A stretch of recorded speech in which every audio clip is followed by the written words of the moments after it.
कढईमध्ये तेल तापलंय, त्यामध्ये आपण मिरची टाकून घेणार आहे. आपली मिरची छान परतली आहे. त्यामध्ये शेंगदाण्याचा कूट, गॅस बारीक केलाय, हलकासा आपण परतून घेणार आहे.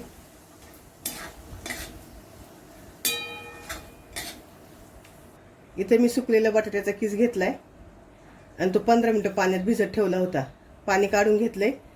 आता इथं आपलं जे शेंगदाणे परतलेत त्यामध्ये आपण टाकून घेणार आहे. मिसळून घ्यायचा. पाणी असेल ते काढून टाकायचं थोडंसं खाली राहिलेलं आणि परतून घ्यायचं आपल्याला हाती.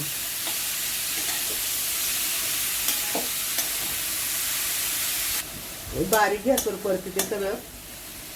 आपला किस परतून झालाय. त्यामध्ये साबुदाणे टाकणार आहे आपण. भिजवलेले साबू तांदूळ आहेत, मिक्स करून घेणार आहे.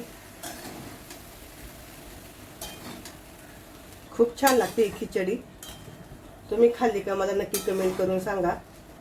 बटाट्याचा किस घालून खिचडी कोणी कोणी खाल्ली त्यांनी मला कमेंट करून सांगा. त्यामध्ये चवीनुसार मीठ, सगळीकडून छान मीठ पसरून घ्यायचं.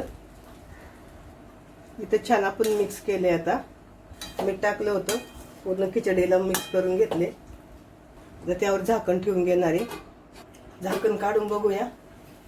झाकण ठेवल्यानंतर मध्ये मध्ये मिक्स करायची, नाहीतर मग खिचडी खाली लागेल. आपली खिचडी अजून थोडीशी बाकी आहे. आपण परत एकदा झाकण ठेवूया. झाकण काढूया.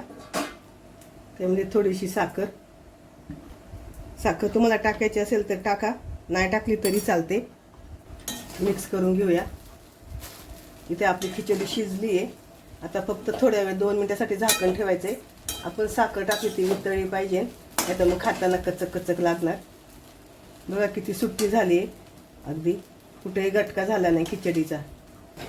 आणि खिचडी कैरी बरोबर खूप छान लागते खायला, कच्च्या कैरीसोबत. तुमच्या का असेल तर नक्की एकदा करून बघा आणि खा. झाकण घेऊया. फक्त 2 मिनिटासाठी झाकण ठेवायचे. 2 मिनिटं झालेत.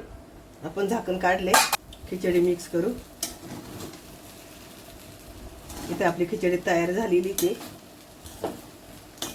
गॅस बंद करूया.